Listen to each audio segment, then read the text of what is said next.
Greetings, scribblers. Kent Sean here, and welcome to part 2 of my collaboration series with the mighty Bethany Votaw. The topic, working with an editor. But before we get into it, please don't forget to like, subscribe, and ring the notification bell so you don't miss one drop of our magic writing elixir. In case you are an uncultured swine and failed to watch the first episode, here is all the info you need to catch up, presented quickly and cutely by the director of all my YouTube videos, Angelina. Recap! Ken, or as I like to call him, Dad, is terrified of working with editors. He's afraid that in the process of fixing his story, some complete stranger will come and make it suck.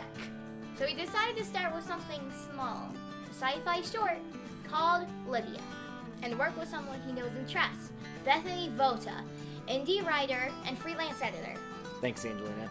You can watch the entire editorial process, the writer's side on my videos, the editor's side on Bethany's. So after this, head straight over to her channel and watch her videos. I promise you won't regret it.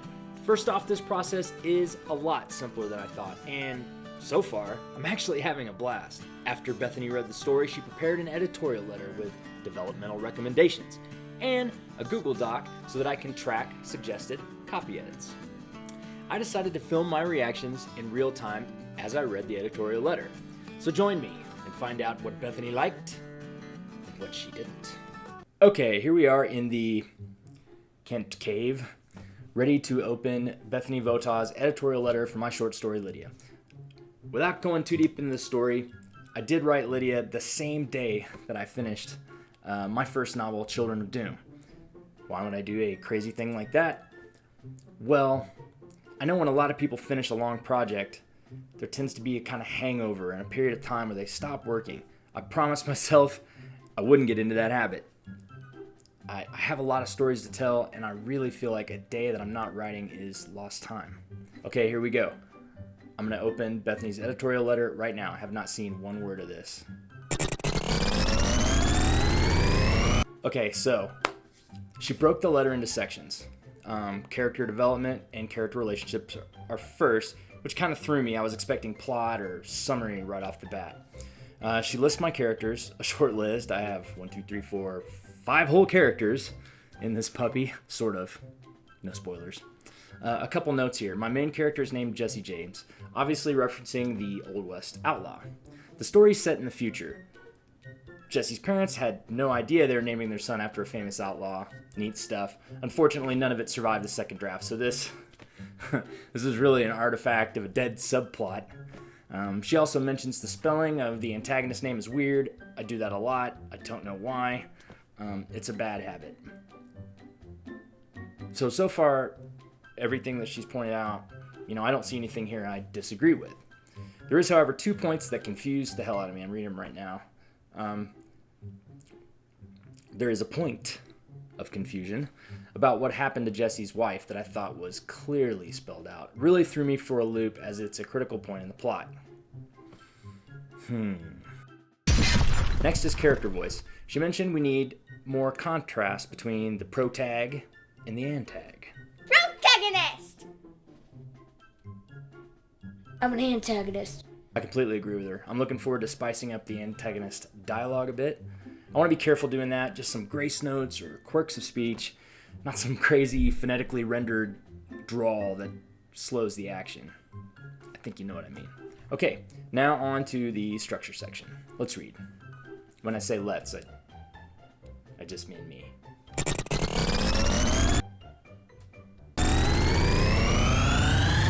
Bethany just suggested a tense change. So, the story takes place in an alternating series of flashbacks in the present, all written in the past tense. The flashbacks are in the past tense. The present scene is in the past tense.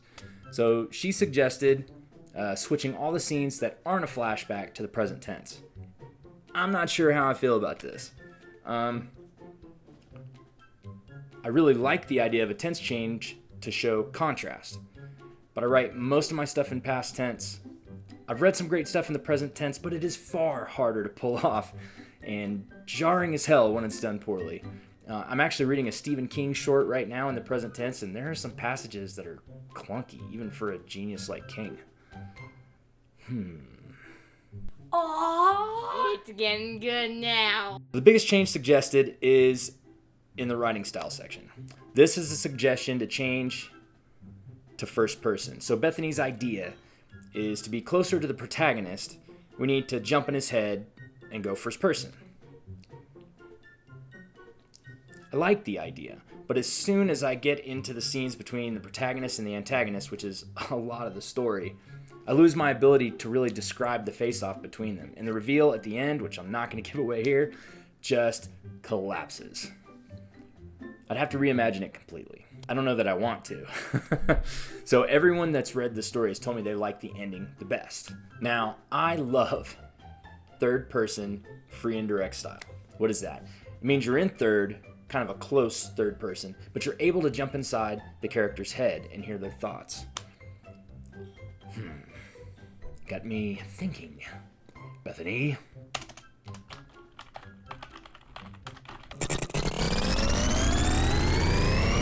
Okay, I feel like someone just poured Pop Rocks in my ear. A lot of weird ideas crackling up there. I just rewrote a couple of pages in the first person. I don't do this much, meaning first person. It shrinks the world down and it cans it inside one head. Rereading these pages is weird as hell. I was hating it, then all of a sudden there was 3 or 4 paragraphs that just cooked. Okay, somehow while in a scribbling frenzy, I slipped into the present tense for a bit of the rewrite. Okay, we may be onto something here.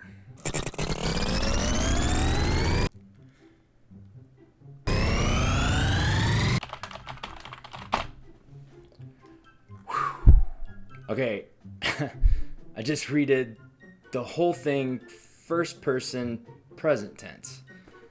A lot of it is awkward, to say the least. So my main character is an engineer, not the poetic type. But once we're inside his head, I lose the ability to describe the world. The descriptive language you use in first person, it's limited to the observer. So I don't get to play games with figurative descriptions in the same way. But some of this really rocks, and these paragraphs right here really tickle my Twinkies. What's going on? I gotta read this again. Okay, this is weird. I figured out what's happening. There's a flashback on the first page I barely noticed. This is the section that jumps off the page. First person present tense for a flashback in a third person past tense piece. Huh. It's weird. It makes the flashback just zip. It reads fast. I'm not sure I understand what's happening here. Gonna have to really try some different things. I have no idea how this ends up, but I need to experiment with some different variations. So here is a place that, without an editor, I would have never tried any of this. Just the suggestion has been worth working with an editor. I simply would never have come up with the idea to change the tenses. It would have never occurred to me. So, thank you, Bethany. She's probably right now like pulling her hair out going, don't do that. It's exactly the opposite of what I said. It's okay. You have lots of hair. Next we get into setting. I'm reading it right now.